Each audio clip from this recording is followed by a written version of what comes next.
All over Britain, there are archaeological sites that are too dangerous to access or excavate. They could contain unique and valuable evidence of our past, which, if not investigated, will be lost forever. EXA is a team of highly skilled archaeologists. Katie Hurst, in charge of excavation. Alice Roberts, doctor and expert in human bones.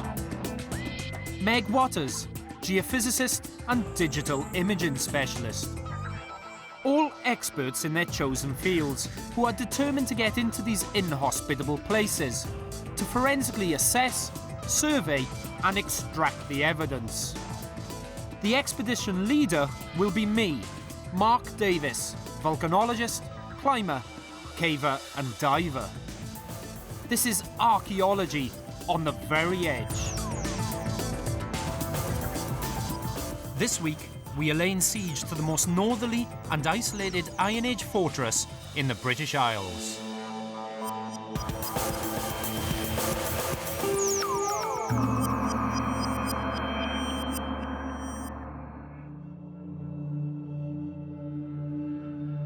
This is Burgi Geo in Shetland, a narrow promontory perched on top of 200 feet high sea cliffs.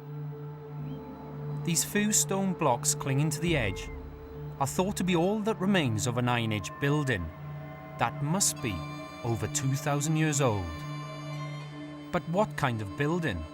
Some people think it could be a fortress, others a ceremonial or ritual site. The fact is that no one knows for sure. This is so remote and the site is so precipitous that only a few archaeologists have ever made it out here. We are on an archaeological rescue mission. The Burgi is slipping into the sea, so we are going to have to tread carefully on this crumbling rock to extract any evidence. But before we can do that, we first have to get to the site. Nearer to the Arctic Circle than it is to London, Burgi Geo is at the northernmost tip of Yell, in Shetland.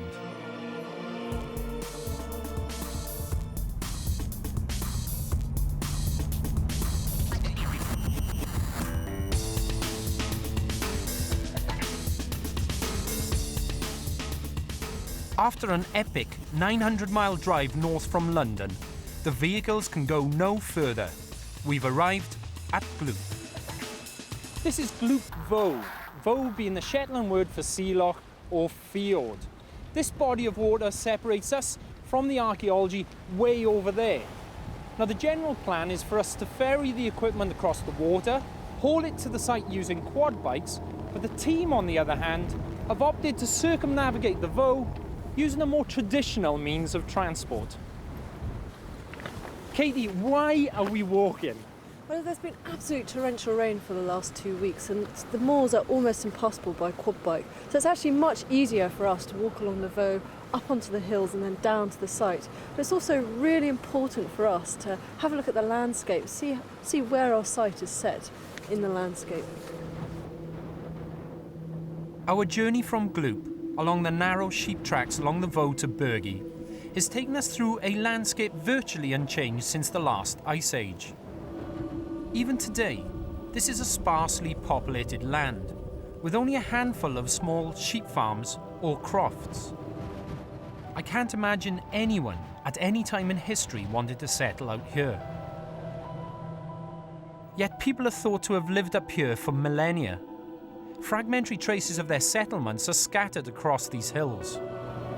Yeah, basically with the end of the Voe there, we're going to go up the valley, which is just right behind us, up the stream there, over the hill, across the peat moor, and then down to our site. It's quite remote, that site. Yeah, it is. It just strikes me as really odd that it's so remote. Yeah. Why would you want to put anything there? There could be a reason maybe why they did settle out there, and I think if we look at the landscape, maybe they came here with their ships and had something going on down here, but then actually gone just right up where we're going to walk and over to the site. Let's go and see. Let's go and see how easy it is to have birthed here and walked across to this settlement. We've given ourselves 4 hours to make our way across the hill of Vigon down to the Burgi, across the most barren, wet and remote peat bog in Europe. On the other side of the bog, our intrepid band of quad bike Sherpas are still bringing in all our equipment and supplies to set up base camp, our home for the next few days. The island of Yell, compared to other places in Shetland, is unknown archaeological territory, with only a handful of prehistoric and Viking sites found or excavated. Archaeologists have known about Burgi Geo since the 19th century, but the site is so remote that no one has ever attempted an excavation.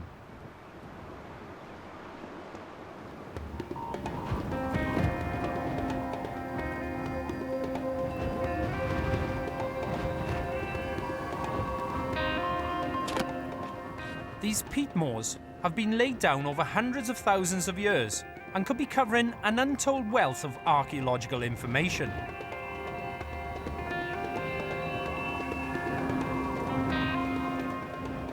This is an unusual landscape.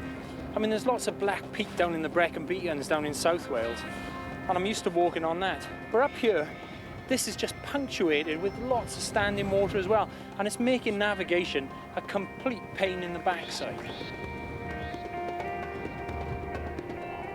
I think it's a stone, Mark. It's a stone? Yeah. Oh yeah. That's really weird. Gravestones? There's a load on that little lump There's there. a load over there, Sam. These have been transported from elsewhere, so you wouldn't find these on top of up here in peat bogs. These are the deepest peat bogs in Europe. I mean, they're over 10 metres deep, in fact, probably even the world. So to find rock like that sitting up on top of you here, it can come from two possibilities. It can come from the glaciers, so during the glacial period, the glaciers would have stripped these out, ripped these out of some mountain somewhere, some valley, tunneled on down as it migrated south, and then when it retreated, left these behind. Got them as erratics. Erratics, that's exactly it. But I don't think so. The other thing is that they've been transported in. But it looks almost that it's been shaped. For sure. I think that's definitely been shaped because it's actually been carved that way. I mean, this is the natural. Well, none of these rocks are marked on the map at all. I don't think these have ever been. They're not marked on the rocks. Do you know what I'd like to do? I'd like to go and, there's quite a few of them. Just go and have a look to see if there's signs of the other ones being, constructed in the same way, shaped in the same way. I mean, I would like to take a few photographs of these and get some measurements as well before we head off. The widest point. They have the appearance and size of grave markers, but they shape like miniature Neolithic monuments, and they spread out over several hundred square metres, so it doesn't look like an ancient cemetery. Katie, to Mark, where have you gone? You've gone off away from the horizon. Katie, this is Mark. I can hear you. We're immediately east of you, heading down towards Burgi Geo, but we've stopped and looked at most of the stones, and we've come across one, and it's wonderful. It's well worked, and I suggest that before the sun goes in, you definitely come down and take a look at this one. It really is a fantastic specimen. This is so exciting, isn't it? Look at this one. Isn't it It's amazing? huge, isn't it? And This is the best one of the lot, I think. when I was up there, it just felt as though you were being led from one stone to another. Yeah. You could No. slowly Why reveal would themselves. you get led to this high point? Just a thought, but bear with me. If you stand up here, if you come down here, right in the centre, Burgi Geo is slap bang in the middle. Yeah. I mean, why would they mark a fairway like that? Because it's marking a fairway which is about 10 metres wide. But it might be some kind of funneling across the moors. You know, we were saying that we were getting quite lost up there. So maybe this is some kind of way of bringing people to the site. Right. I like it. I think it's great. But purely for a navigational aid, is that what you're saying? Well, it's a possibility, isn't it? Right.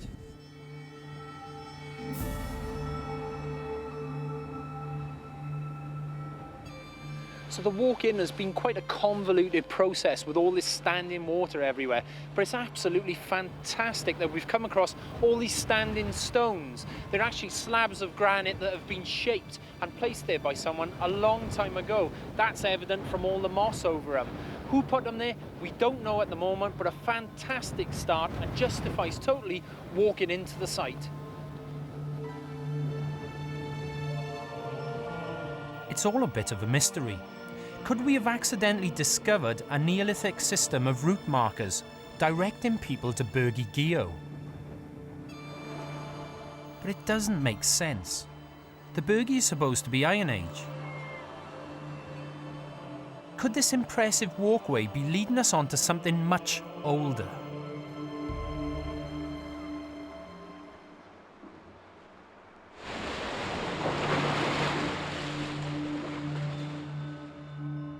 After yesterday's eventful 7-kilometre trek over peat bogs, in which we discovered a complex of previously unknown standing stones, then a night under canvas, under the northern lights, we were all eager to start work on the Burgi. This enigmatic ruin on top of these huge sea cliffs. But first we've got to work out an excavation strategy. So we're right here on the site, and we've got a walkway going right out in the little spit of Burgi Geo. I think with the archaeology, what I'd like to do first is some magnetometry survey out there, because I think we can really target, hopefully, if there are hearths out there, for you to excavate down right over on top. Yeah, I mean, you're saying there might be hearths there, but we have no idea whether this was ever inhabited at all. It's local knowledge says this was an Iron Age fort. Whether it was occupied for any length of time and people built hearths, we just have no idea. We don't know. As far as the fort thing goes, I don't know. I've just got this feeling about this site. With, you know, I'd probably be trashed for saying this, but it's just this walkway leading up to it, and you know, when we sort of walked over here this morning, there's a real sort of ritual feeling to the site. Do you know what I mean? Yeah. It feels as though this is a special place to You me. see, again, you're talking about a walkway being here, but these stones here have also been interpreted as some kind of way of defending the site. Right.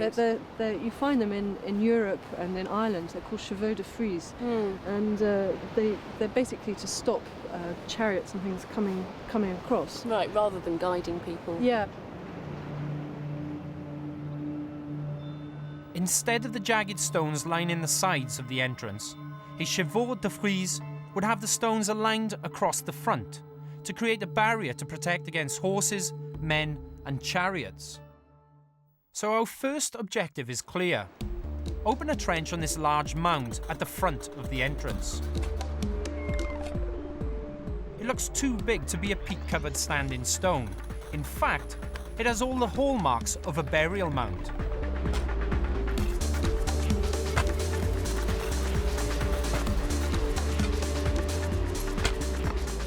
Before Meg can get on the Burgi to do a geophysics survey, the delivery team have to rig up a secure rope access.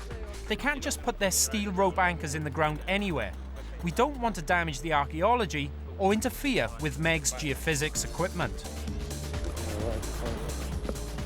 Our job is made slightly more difficult with Meg's geophysics because they can't coincide. We're using stakes that are made of steel, so that interrupts with the geophys that she's doing. So what we're going to do is run a rope from all the way back here across to the other side, where we can at least give her some form of protection for where she's going to be working on the other side, because you can't put any stakes in there.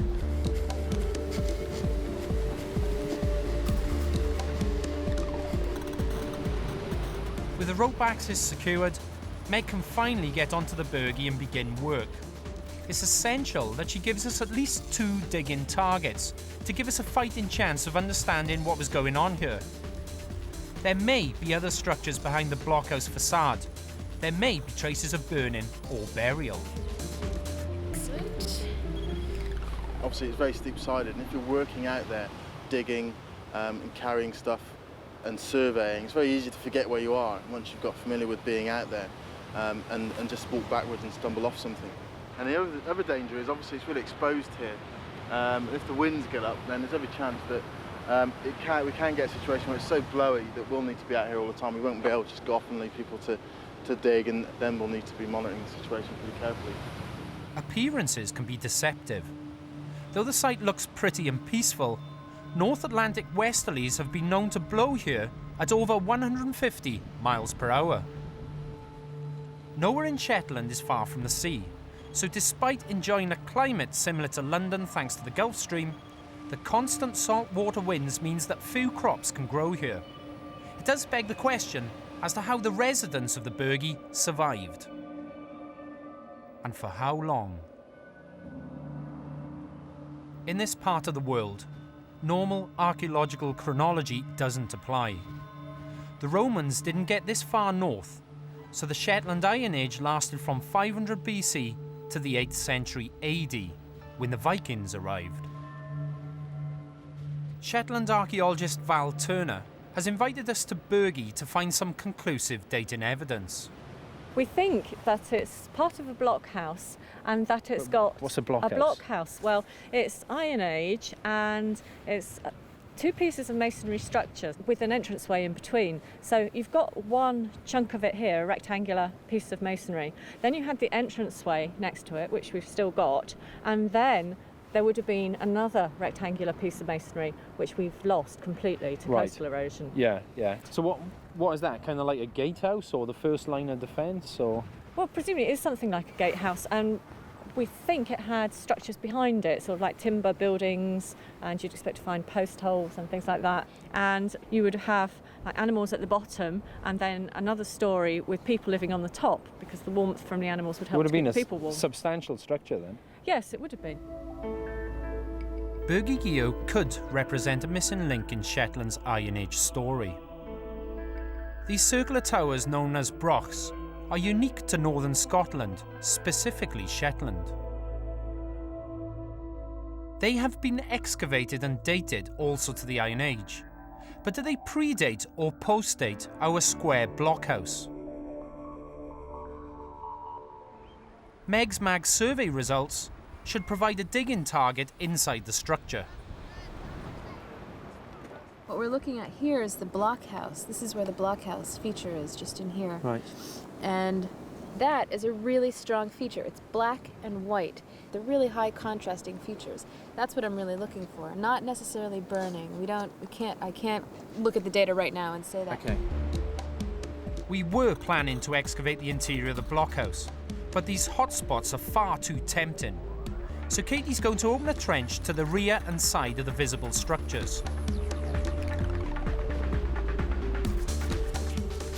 Due to centuries of high winds, there's hardly any topsoil covering the Burgi, which should mean that the archaeology is very shallow, built onto the bedrock itself. These towering cliffs are eroding from some of the most ancient rocks in the world. They're remnants of the roots of supervolcanoes, which have left quartz veins threaded throughout the sheer cliff face. I've taken over the trench on the entrance mound. No finds, just peat and stones. So Mark, we're actually collecting these rounded off pebbles. Yeah. So look. Yeah, that's it. You know, you got to ask yourself why it's not jagged like the quartz that you get in the veins there, because in order to get as nice and as round as that, what you'd have to do is introduce a bit of water, so down on a beach or something like that, or you know, take a river or something like that, so it's rolling around and braiding it. Jim, there's also these are quite significant anyway, and they quartz in these sites. Certainly through the Bronze Age and the Iron Age, you do find on sites where you can do collections of white pebbles, quartz. At the moment, nobody really knows what it means, but there's certainly some significance to it, so we should keep our eyes open. Yeah. Someone brought these smooth quartz pebbles to the mound. This is our first clue that this could be a ritual entranceway. Back on the Burgi, we're still searching for Iron Age evidence. Katie's trench on Meg's hotspot inside the supposed blockhouse is finally giving up some clues. Oh, flecks of charcoal. Oh, is that not very shallow to find charcoal at this stage? Well, it does seem to be, but it's just really Could these promising flecks of for- charcoal be our second clue? That this is a ritual site.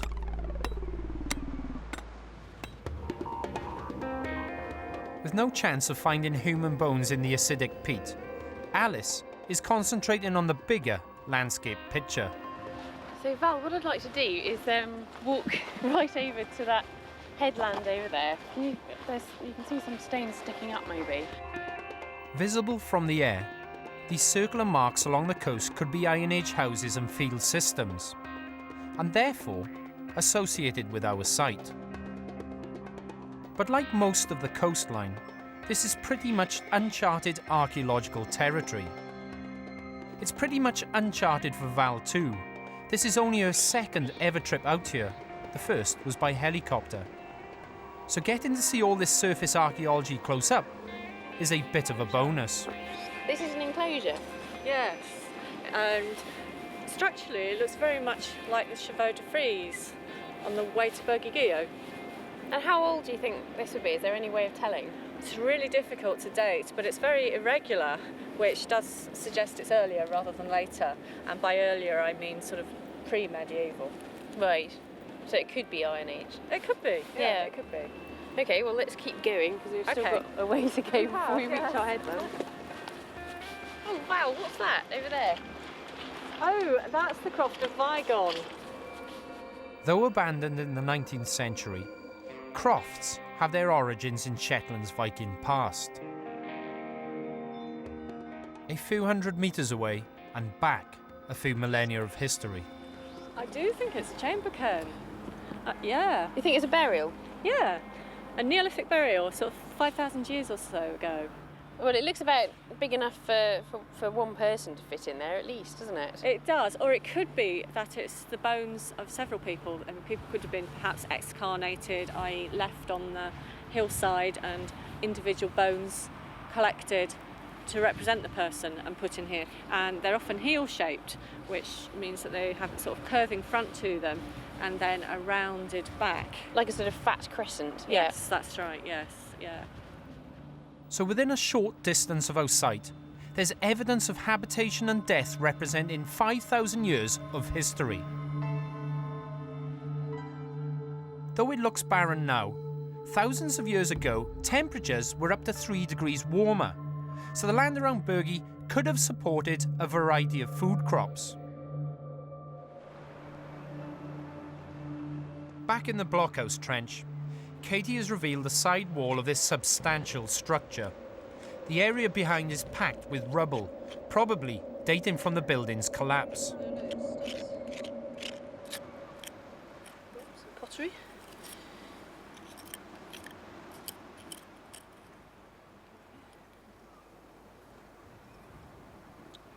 I know it does look like a stone, but if you just clean it up a little bit, you can see that it's made out of clay. It's been blackened probably because it's been cooked on a hearth, and it's much softer as well. You can just scrape your fingernail along it. Our first piece of pottery, and judging by its poor quality, looks Iron Age. And there's a lot more down there. But no such luck in the Mound Trench.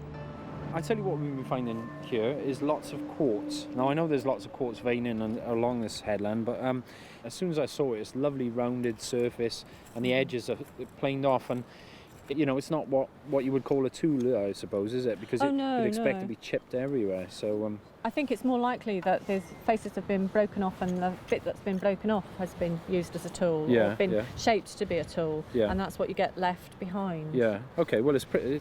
Did they ever use it for decoration or anything like that? Of course. Yes, they do actually. Certainly in the Neolithic. Yeah. Of course, we've got no flint, so it takes the place of flint as well. For tools. Yeah. Well, the interesting thing is it's not been found anywhere near one of these quartz veins. So yes, it's been brought here. Somehow. Indeed, Who knows? Yes. So I think the order of the day is lots of quartz at the moment. Well, that's really interesting. I mean, I wonder if that's significant in terms of this mound and working quartz perhaps here. Okay. So be interesting to see. Both smooth and jagged quartz pebbles don't fit in with the defensive Chevaux de Frise theory. They're also not the sort of things you would find alongside a walkway. So why and how they got here remains a mystery. Jim has excavated right across the mound and has found a pile of stones, indicating a collapsed wall. This has been reinforced and packed with turfs, which are still visible in the cut of the trench. So it's definitely not a burial. It's looking more like the remains of an entranceway or perhaps a building. But with no other finds, and not wanting to destabilise the cliff edge, we're going to have to close this trench down.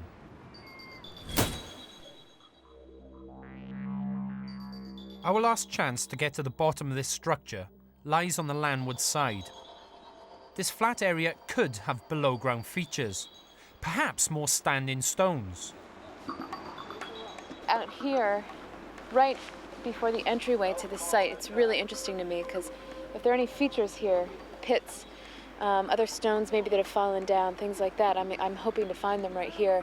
And I think based on the numbers that we got in the magnetometry data actually out on the Burgi Geo, it's going to be really sensitive in here. So to get it, it's going to have to be really delicate. So just trying to be very careful. But absolutely nothing, just solid peat. In these latitudes, at this time of year, October, our working day isn't very long. But despite the darkness, Katie's desperate to show us what she's starting to find on the Burgi.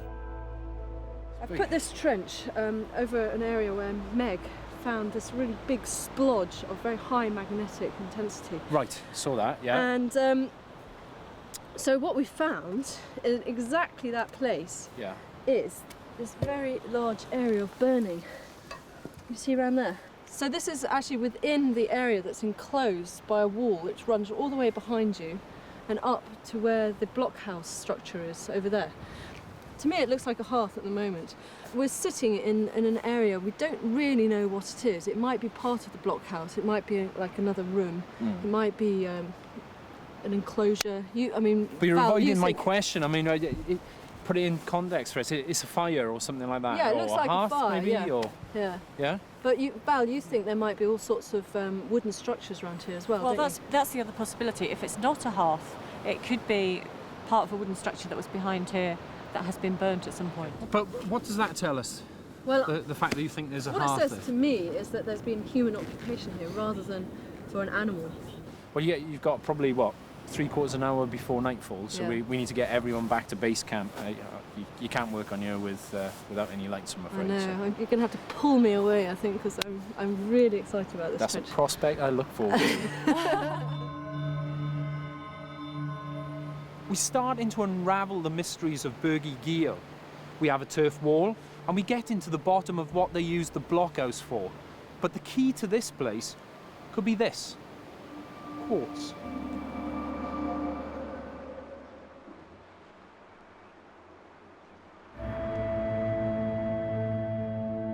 We are here at Burgi Geo in the far north of Shetland, trying to prove whether this enigmatic ruin perched on top of this isolated promontory is an Iron Age blockhouse. On our journey here, we discovered a strange complex of standing stones on top of this barren hill, which will need further investigation. The land around our site is riddled with archaeology, from 19th century abandoned crofts to Neolithic burial mounds, representing 5,000 years of human habitation. But why did ancient man settle in Burgi? It appears that quartz has played an important role in shaping the lifestyle of Iron Age Shetland. Now, this white rock that I'm standing on the geological hardness scale, is right up there, and it contains pods of quartz, which is even harder still, which are unique just to Burgi Geo. Now, I've walked this entire coastline, and every headland has a thin veneer of this stuff, which protects it from being eroded by North Atlantic gales and rain. That is with one exception: Burgi Geo. Someone has quarried this stuff away.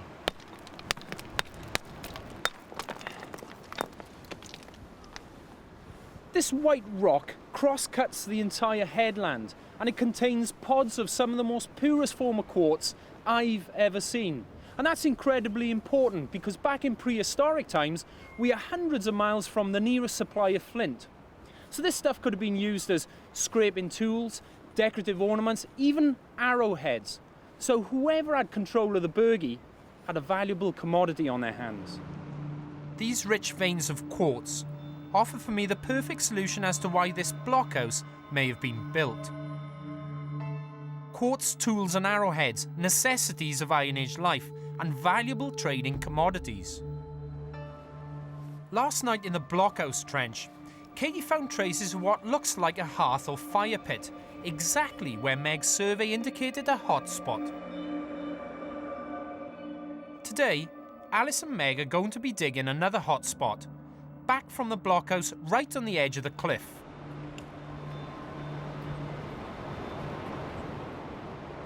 If this is another area of burn-in, it would prove that this blockhouse and adjoining structures was much larger than previously thought. To try and understand the layout of the Burgi, we first have to try and understand how much may have fallen into the sea. By laser scanning the cliffs at high resolution, slip scars and slumps become apparent.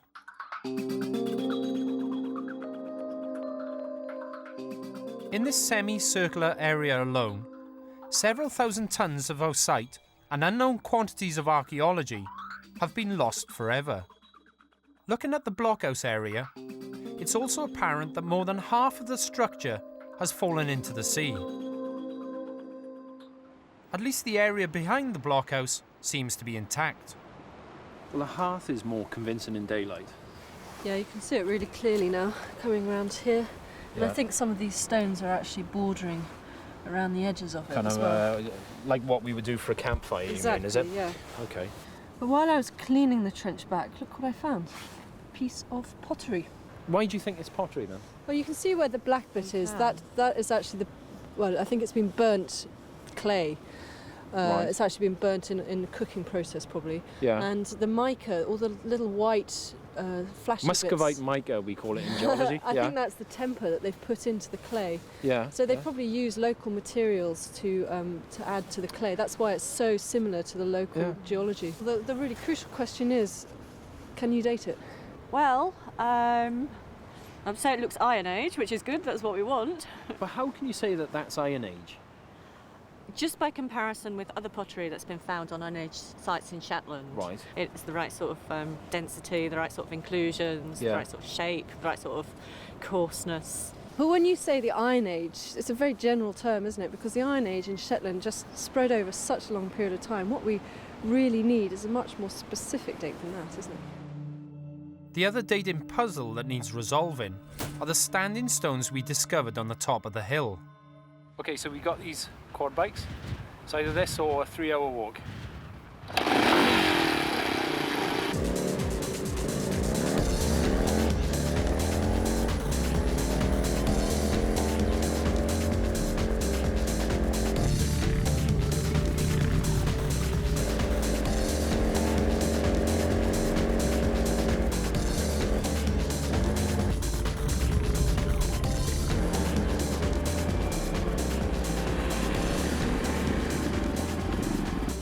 These are the curious stones, Val.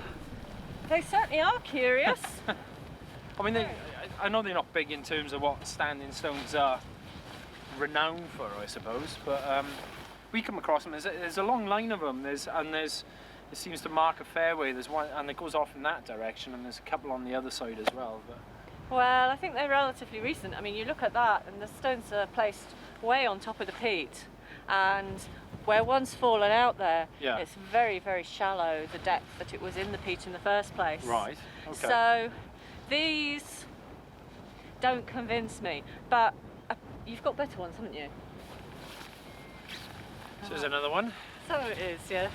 Same sort of thing. And they're all very, very shallow. I mean, that's the thing. And I mean, even less so that one. I mean, that's... Yeah. So, age? Oh, hundreds of years? No. 5 to 10 years. Oh, well, there you go. I don't think any great age. So someone is having a right folly with us, I think. Well, I don't think with us. I think they're just doing it for the way of it. Yeah, yeah. Oh well, it's worth a look anyway, wasn't it? Definitely. I thought finding 12 previously unknown standing stones was too good to be true. It's a bit embarrassing, but we should have spotted how shallow the stones were.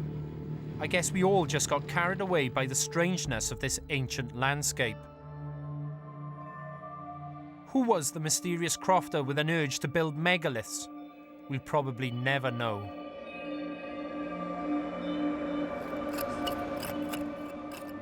Back on the Burgi, Alice and Meg's trench on the edge of the cliff has revealed another hearth. But it's hard to tell at this stage whether it's a domestic fireplace. We found no evidence of structure, and at the moment, it just looks like an open-air fire. There's not a definite edge to it at all. It's not as easy to see as it was on the other trench, that's for sure. There are areas of burning coming up everywhere, now alongside the outer edge of the blockhouse. Bean, this is starting to look really good now. You see this area around here, how dark it is. You see the black there. And then the slightly browner bits there. Yeah, that's burnt soil. This, in fact, looks to me a bit like that hearth that I found down there. Or it could be a post hole. It's actually the right size for a post hole. Somebody's rammed a post in and then it's got burnt. You see all these stones around here? These could be packing material to pack the posts in. Am I right saying this is outside? This is all exterior? Yeah. And this is the wall of the house? That's right. And it continues over in that direction. Right. But what's really strange is how much activity is going on out here. You've got this post hole. If this is a post hole, then maybe there was a lean-to structure around here. If that's a hearth, why is a hearth outside the house? But the good thing is that every time I peel back another layer, we seem to be finding more and more clues as to what this is. We found the pottery there, and if you look down here, it's actually another piece of pottery. So, the more evidence that we get, the better the picture we'll finally get of what this blockhouse was put here for. So far, we've got two hearths very close to the rear wall of the blockhouse, both with evidence of Iron Age pottery, probably cooking vessels. But it's very odd to have two fires so close together. Meg's gone over the edge to look at an area of erosion, to see if the burnt area extends out from Alice's trench.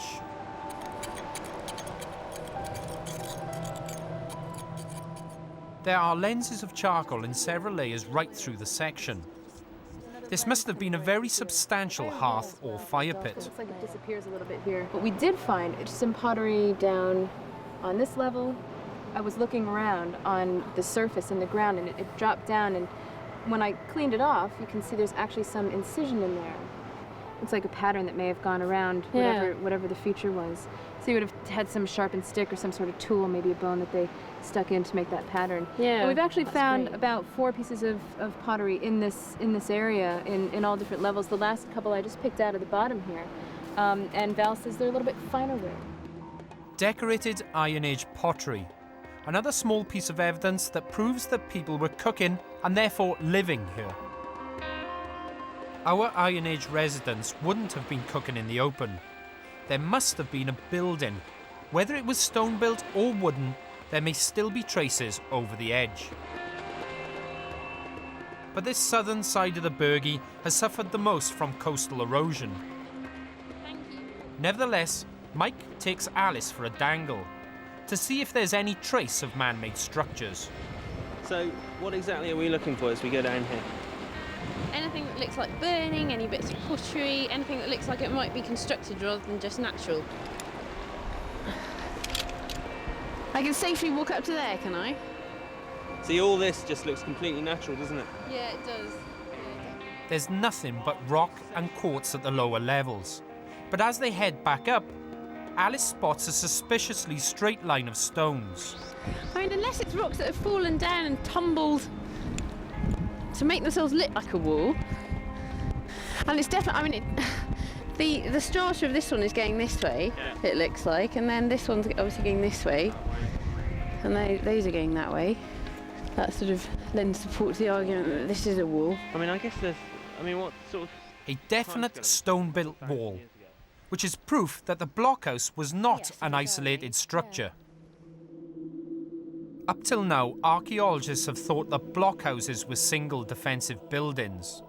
We are starting to accumulate evidence that there was much more going on here.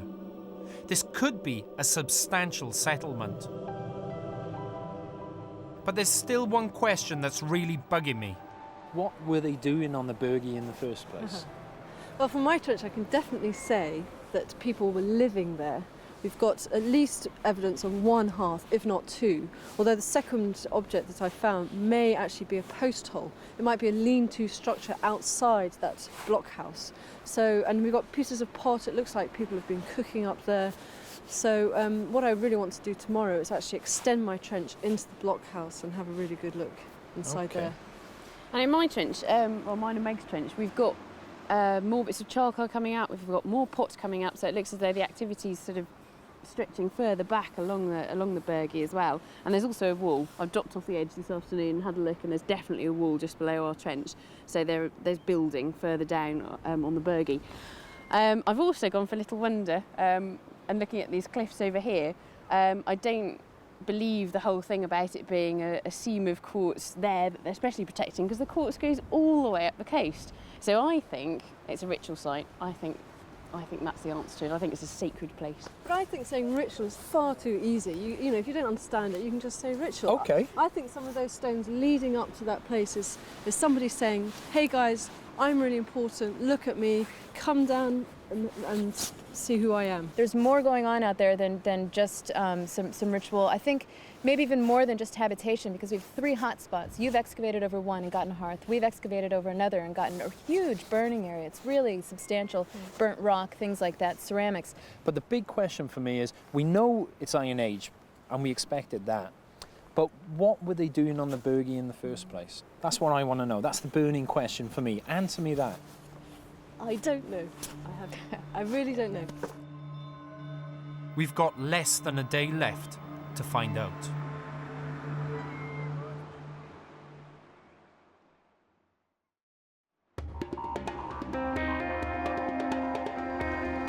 We've only got a couple of hours excavation time left before we have to strike camp and navigate our way back through several miles of treacherous peat bog. It's a hive of activity here this morning, and we're finding lots of Iron Age pottery, but the team are still searching for that one vital and elusive clue that will tell us why people lived on the Burgi in the first place. Val's been enlisted to excavate the hearth area to the side of the blockhouse. It's filled with large pieces of broken pottery, probably the remains of large cooking vessels. Fantastic. Lovely piece.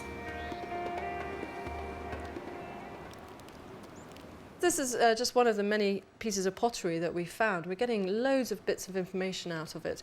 Lots of the pieces have got soot piling up on the outside, so they're all being used as cooking pots. And this is a really nice sherd. You can see a little notch there.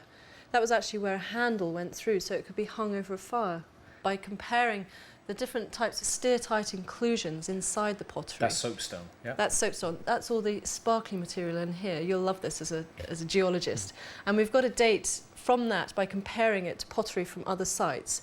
And that is 500 BC to 200 BC. So that's late Bronze Age, early Iron Age. And this is really great because so few blockhouses have been excavated and dated in Shetland. So this will give us a really good idea how it fits into the whole sequence of archaeology in Shetland. This date is earlier than anyone expected, but it answers a question we asked when we came here. We can now confirm that rectangular blockhouses were the precursors to the round blocks. Quite why and when the transition was made will need further investigation. We've almost run out of time, and our work here is nearly done. Alice and Meg's trench has been completed and recorded, but not before one last, surprising find was made. It's just a bit odd, and it looks like a pebble on first inspection. It's very smooth, isn't it? Well, Val came over and immediately said, oh, that's a Bronze Age ploughing instrument. Really? Yeah, oh, great. It's part of a Bronze Age or Neolithic plough. Well, so that's better. amazing. Yeah. The ploughing implement implies agriculture, but what crops could they have been growing this far north? It's almost the end of our time on site, and Katie's finally cleaned back her hearth, revealing a carefully constructed rectangular fireplace. The scale of the fires and the amount of pottery is far greater than we could ever have hoped for. I just can't get over the size of it. It's massive, isn't it? Yes, but it seems Iron Age buildings in the north are. They are absolutely massive, and they're well built. They're stone built because that's the best resource we've got. And this hearth here, that's not just for one family, is it? It can be. It's absolutely typical of an Iron Age hearth, and you find them in buildings with absolutely huge dimensions of sort of 15 metres, and much, much smaller buildings, many of which are sort of cellular. And in fact, it's just occurring to me that it could be, if you've got some of the stones here on edge, it could be that that's what we're in, a sort of cellular building. We can now virtually reconstruct the layout of the blockhouse, complete with either single-room cells or lean-to structures to the rear. We're really starting to get a picture now, aren't we, of a big community living on this promontory, very self-contained, with industrial activity over there. They've got this massive building that you could live in here.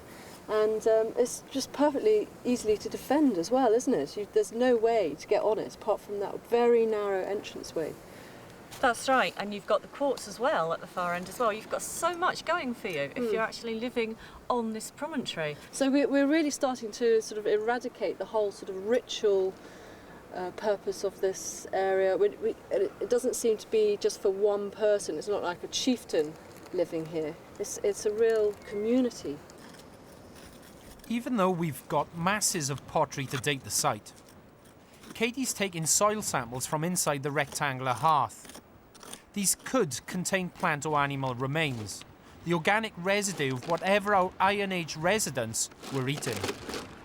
Val, have we contributed anything to your understanding of the site?